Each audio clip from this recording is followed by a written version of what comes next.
been acting like a wild man, sleeping like a child. You're so luminous and vibrant, I'm always in bloom for you. Always in bloom, always in bloom for you.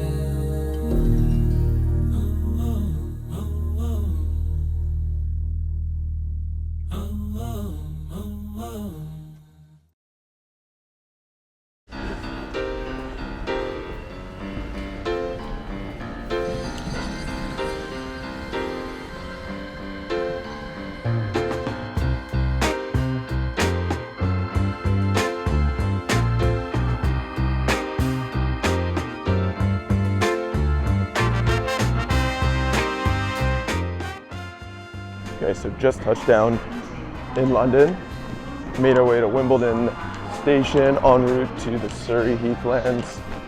Before we bring you some of the links golf on this series, you gotta bear with me a little bit. The first couple episodes, I'm the only TPL crew member here before the boys join us a little bit later on, and I'm the least creative, by far the least creative on the crew. So you're gonna have to deal with some less than desirable viewing experience, but nonetheless, we're going down to meet Tim Lobb right now, Lobb Partners, golf course architect. You ready to show us some Surrey heathlands golf?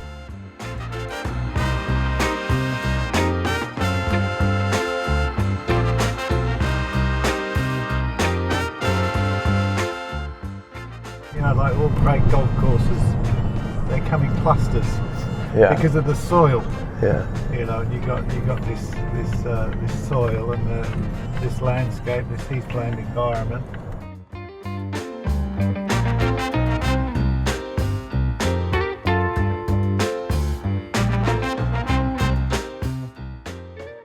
All right, just pulled up. This is our first official look at Surrey heathlands golf. This number one here.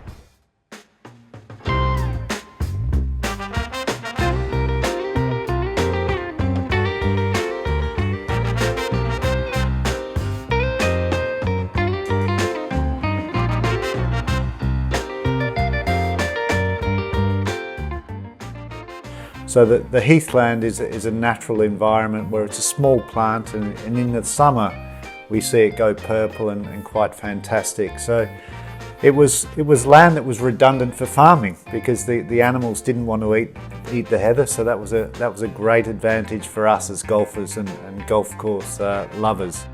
While there are trees and we try and keep to just a stand of pine trees and heather, we try and keep it quite an open woodland and quite broad. But the fine grasses are really important, and you know, the sort of the sandy profile that we see underneath is reminiscent of what you would see on a links course.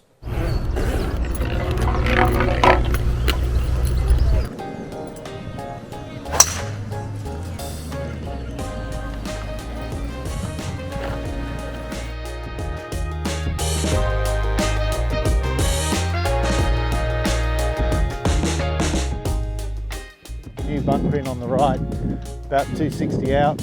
I've probably hit it in there. So it's well placed.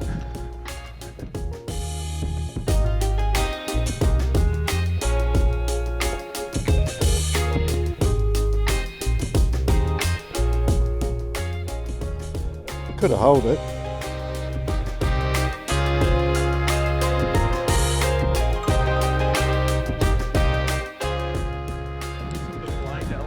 Yeah. Yeah. And then you get the great reveal. It's like, wow, look at that.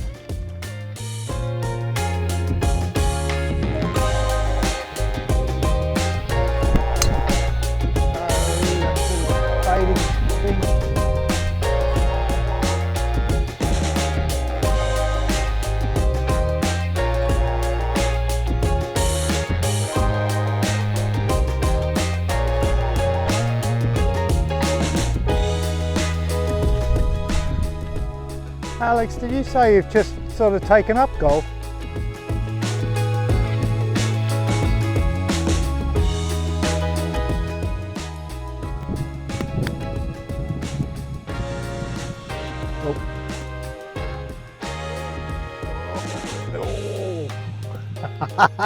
Better than a chip.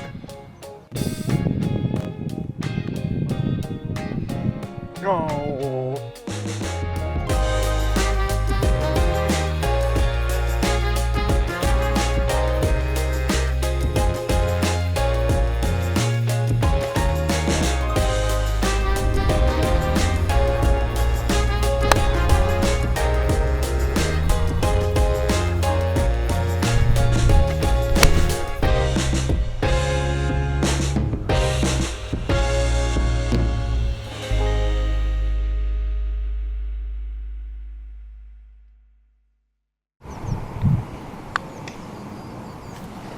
We're standing here on the 5th tee at Worplesdon, and we can see up there where we have restored the fairway bunkers. So we saw the design booklet before, and So you put in C on the illustration? Exactly, yeah. That's the design proposal. I think it's worked out pretty well. It's about bang on in real life. So Well, you're tempted to cut the right side of the tee visually, but now that bunker's there. it's a tough one. It's a tough one. So we'll have a closer look when we get up there. Hopefully we won't hit it in there. Find a way to hit a fade somehow. This is your fade hole. I don't know if I have that shot. Come on. Pure. Oh, what a shot. Wow. Fairway here, we can see that it's really brought back the strategy of the hole, because it defines the dogleg so much better. There was a tree short, but it narrowed everything up, and now you can really try and take on the dogleg, and I think they look natural in there. We want them to look 100 years old. They're only about 2 years old, those bunkers. So.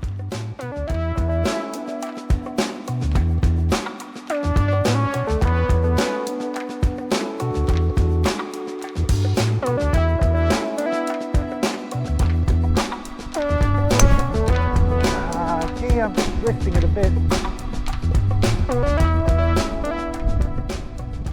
you come onto a project like this, how much is really just showing restraint? Well, there's a lot of restraint, to be honest, because you've already had an absolutely fantastic golf course. So it's quite an honour to come in and consider any sort of design changes. So really respecting the original design, but thinking about the modern day. We've added a few bunkers a bit further up to enhance the strategy, and also the construction techniques are modernised. Sand is expensive, labour is expensive, so we're really trying to give that rustic feel for the bunkering, but give a bunker construction and specification that's relatively straightforward to look after.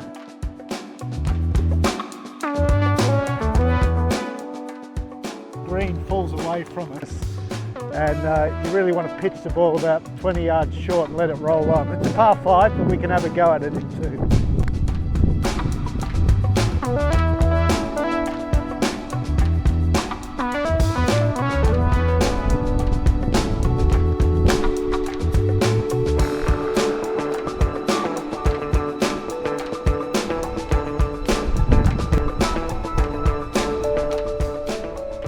Oh, great putt. Good effort.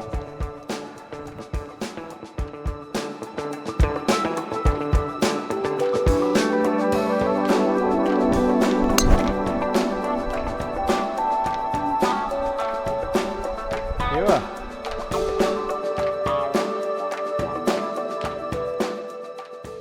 Yeah, so we've been working at Worplesdon Golf Club for 3 years, and we did a landscape and bunker restoration project with the club in 3 phases, and we're really passionate to bring the heathland back to its full strength. So it really was about restoring the heathland and bringing the bunkering up to date.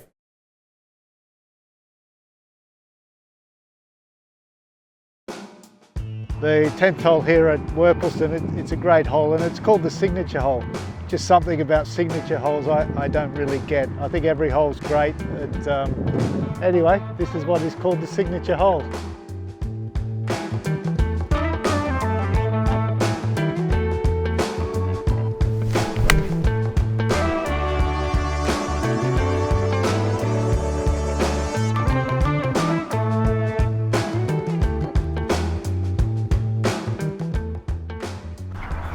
Tim has just thrown a laser in on 10 here. Let's see if he can convert.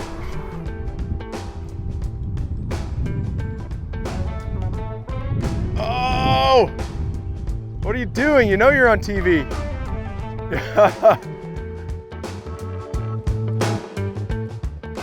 I just look at the stroke saver, and there's like 120 yards between those bunkers. They look like they're next door.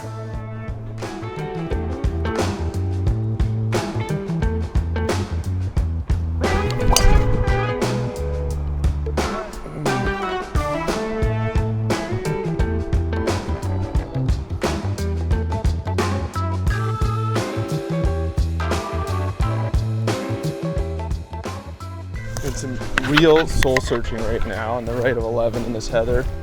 You do not want to miss right.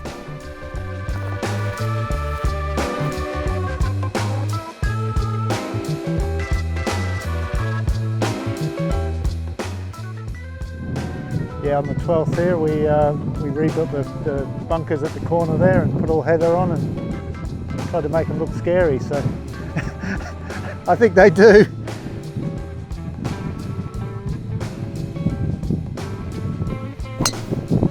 Well, I'm in the, maybe in the middle if I'm lucky.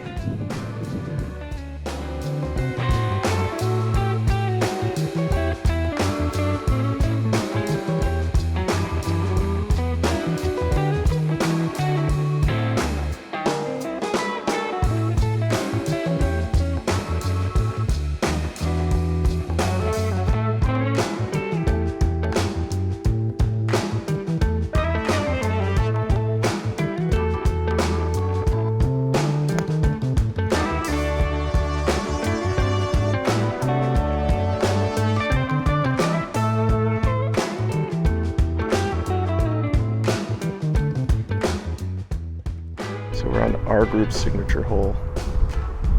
And Alex stiffs it for birdie. Oh!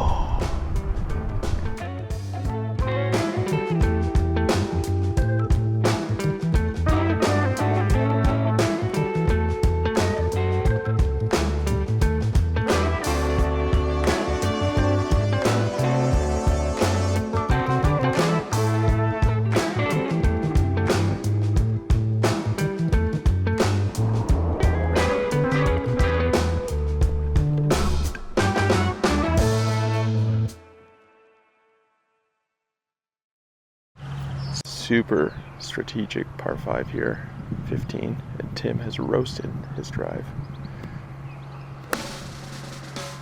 Look at that burn that runs up over here. Pinches in off the tee shot.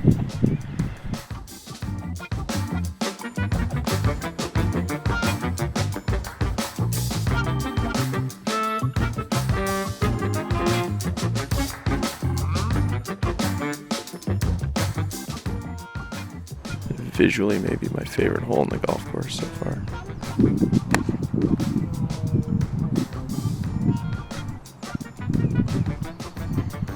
Car path.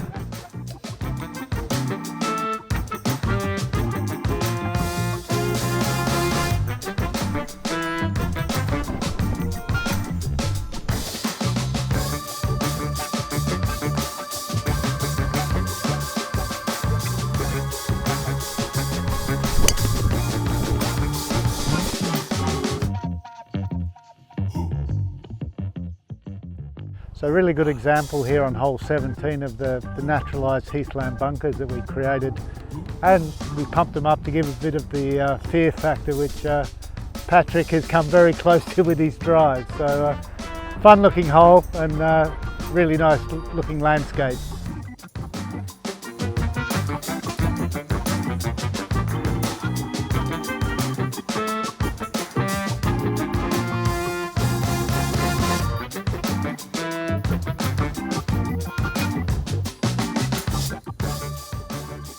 Yeah, 18 at Worplesdon is a really challenging hole. I mean, I crunched a driver and had 3 wood in. So what did you do with the bunkering? You know, for a lot of people, they'd have to think of, you know, whether they're actually going to take that bunker on or not. Because, you know, lots of golfers can't make the 18th in 2. It's a really demanding hole. So we really wanted to make the the approach really interesting and really thought-provoking. But back then was another golf boom, and Surrey in particular, over that 20-year period of sort of 1900 to 1920, was a massive boom in golf course development.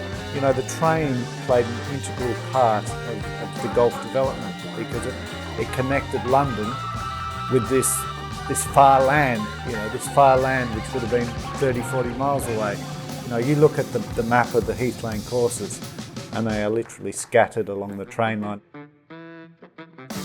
On the notion of the evolution of the game, when you heard that the AIG Women's Open was at Muirfield, how did you feel? Well, I felt great because I've been to Muirfield for the Open, the Men's Open, a few times, and it is a remarkable venue. So, obviously their past has been a male sort of dominated club. So I think it's a great communication to the world of the changing face of golf. Now you know what it feels like to be Jerry Seinfeld, comedians in cars.